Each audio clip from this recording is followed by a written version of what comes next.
Hello everyone and welcome back to a brand new video. So today we're back with ORL highlights, this time at Australia, round 4 of the season.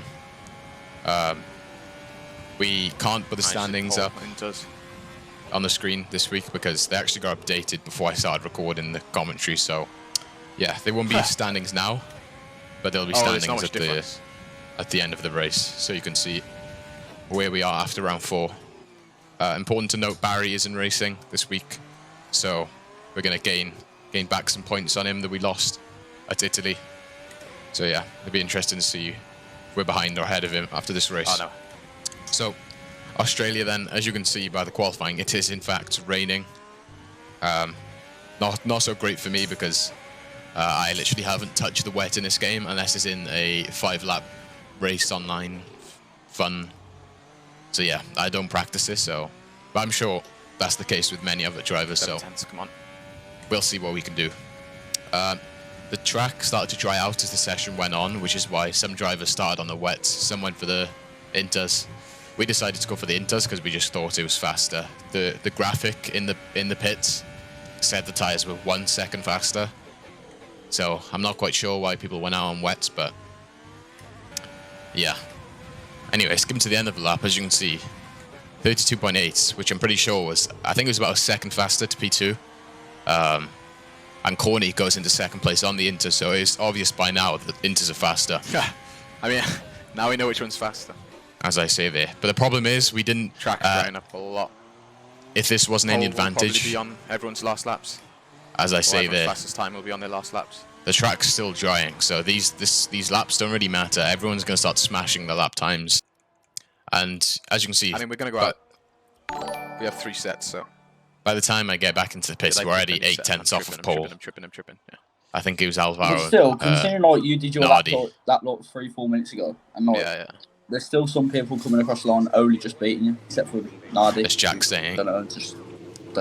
Each second the track's just getting drier and drier, so we're going to have to make sure that we get a good lap in right at the end if we want any chance of pole. So now, cutting to the end of my second lap, as you can see, 1.5 seconds up in our time, but only enough for P5 right now, and 2 tenths away from Tomek in 4th, so yeah, we needed to improve, but as you can see, out of turn 1, we're already a 10.5 up, which is ridiculous. The track just keeps getting drier and drier.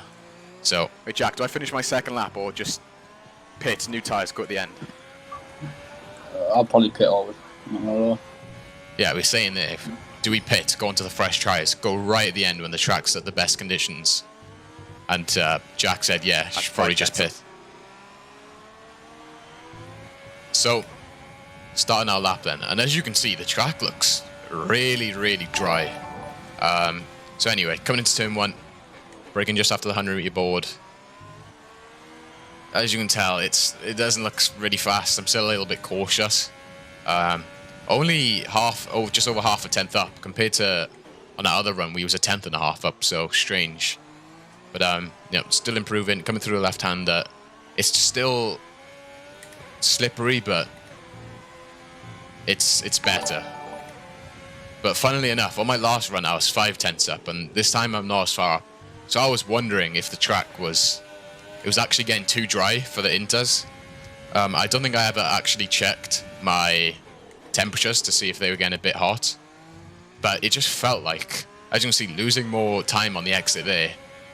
I think personally the track may have got a little bit too hot or too dry for the tires. As you can see, we're losing time all the way down the straights. Gain some back through the chicane, just more confidence. But as you can see from my face, I'm not really happy because I'm not too far up. I'm not sure if I completed the other run, which we backed out of, if it would have been faster. But yeah, I guess we'll never know.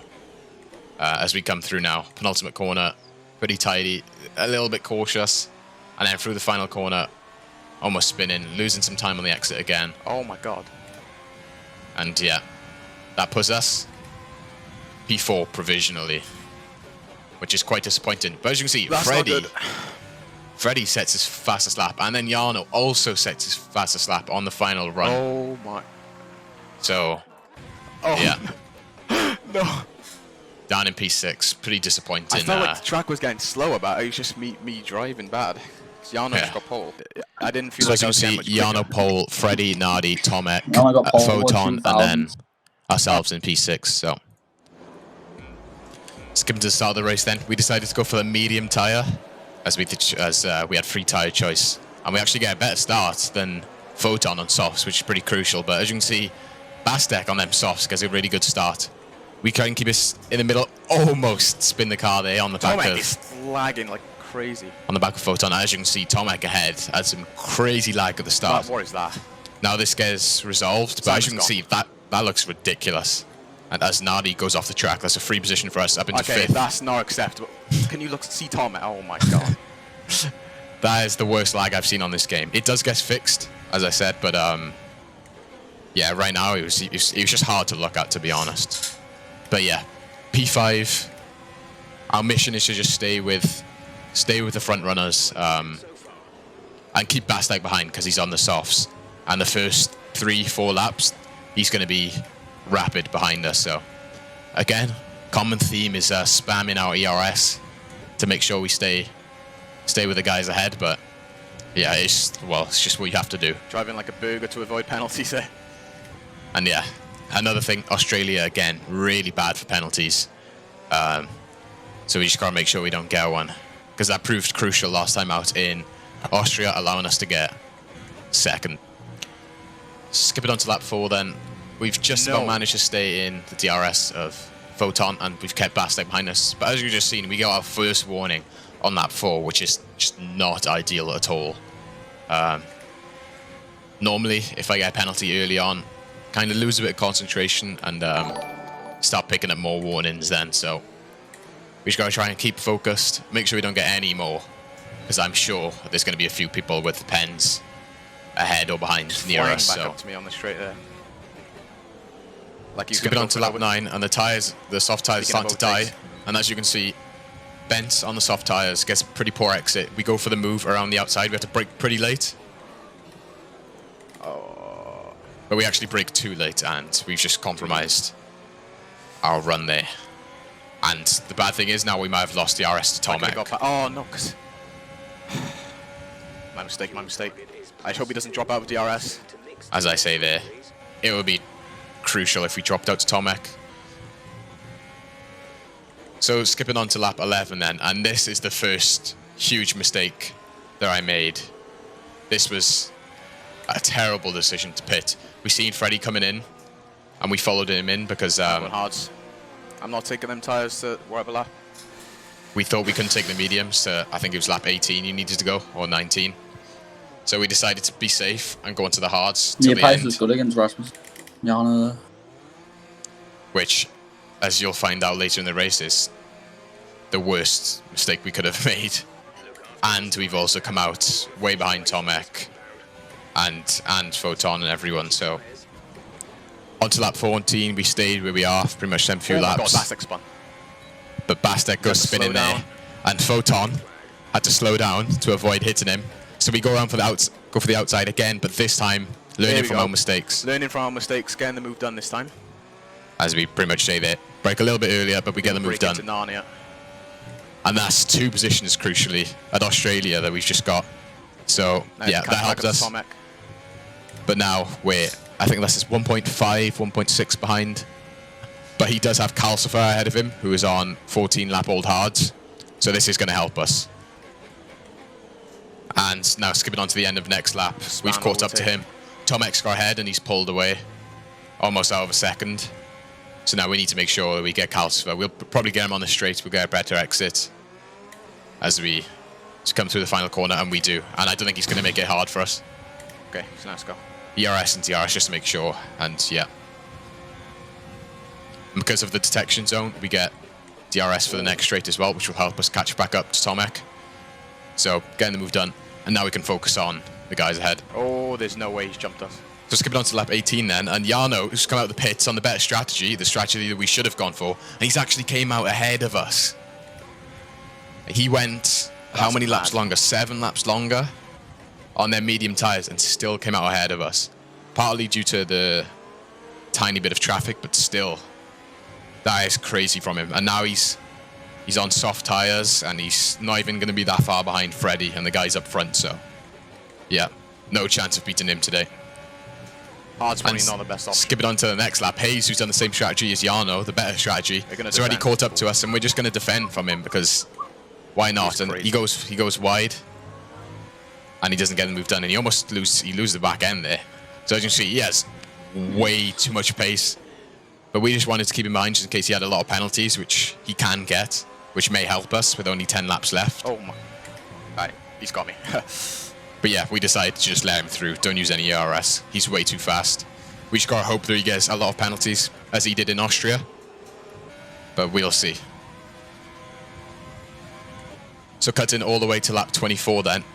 Race for fourth is between me, Tomek, and Nicholas Matteo on them soft tyres. We decide to get a move on, go for a move around the outside of Tomek. Brake later, turn in, and as you can see... Oh my god. He always does this. He has no idea how to race. Pretty angry in the heat of the moment there. Getting pushed onto the grass. Now, I seen his POV, and he gets pinched on the apex. There's a little tap, and he has to correct the car. He literally makes contact with everyone. Just still a little bit salty there, but yeah. He had to correct the car, and he corrected, which sent me out. It was quite a hard hit, considering the small correction he done, but... it happens, but we go for another move around the outside and onto the grass there. Luckily, Nicholas Matteo doesn't get ahead yet, so we're still ahead of him. But yeah, say what you want about them incidents. I'm not too bothered about it now. I think it's just racing incidents. That's incredible. Don't go saying anything to Tomek about the incident. Don't go on a manhunt or wherever. It happens. It's racing. What I said was just in the heat of the moment anyway, so yeah. As we have another little look at the same corner. Probably not the best to go for that move. But now, coming into this penultimate corner, Matteo goes down the inside. We stay ahead, but we actually tap Tomek. And we're right behind him now, going onto straight. A little correction of the oversteer, but using all our ERS. Rich, DRS. Going to the outside. Brake late. He backs out of it, and we get the move done. Now, the incident there, where I tapped him into the penultimate corner, he wasn't very happy with that after the race. He said that was the only reason I overtook him.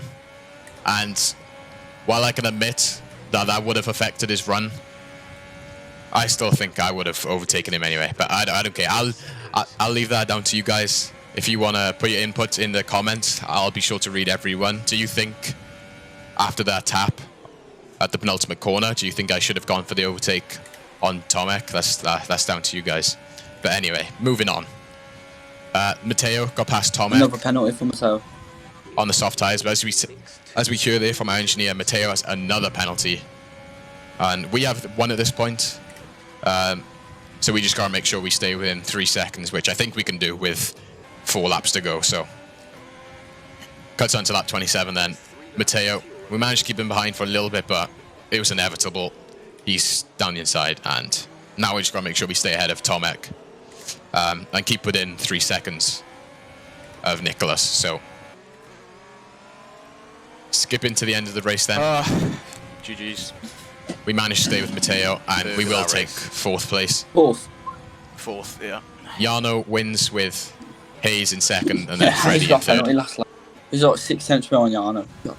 Unfortunately, went on the wrong strat. Jarno and Hayes won 2. The strategy was way better. What cost there? He stood behind Tomek, the burger. Yeah. He was so slow. We should have gone into this. We should have gone into the softs. But yeah, it happens. We chose the wrong strategy. We'll get over it. Strategy. Yeah, 4th place then. To be fair, pretty decent results regardless. 150 viewers, Josh, on Whacking Match. As Jack said, 150 viewers. Clearly. We do stream every race live on Twitch. He beat me by a mile, so GG to him. As we say there, Freddy on the same strategy beat us by a mile. Much practice as well. Nutcase. So looking at the standings then, and Jarno takes a 54-point lead over Barry, winning all 4 races on 100 points. We are just 1 point behind Barry now. Obviously, he did miss this race, but after my PC crash in Italy, I guess you could say sort of that it's fair game. But yeah, 1 point behind Barry. Back into things now. We did say that beating Barry would be the accomplishment. I'm not sure about Jarno with the run of form he's on. That's ridiculous, but yeah. Next time out, then we go to Bahrain for round 5. A decent track for me. I think I can do pretty well there. Whether we'll win, you can just never say in this league. Or the top 3 guys will be fast: Freddie, Barry, Jarno, as well as everybody else. So yeah, thank you guys for watching. I'll be, of course, making highlights for the next race. So, and come check out my Twitch if you want to watch me live. Next race will be Thursday, the 20th of August at 8 p.m. BST. So hopefully I'll see you then, and thank you for watching.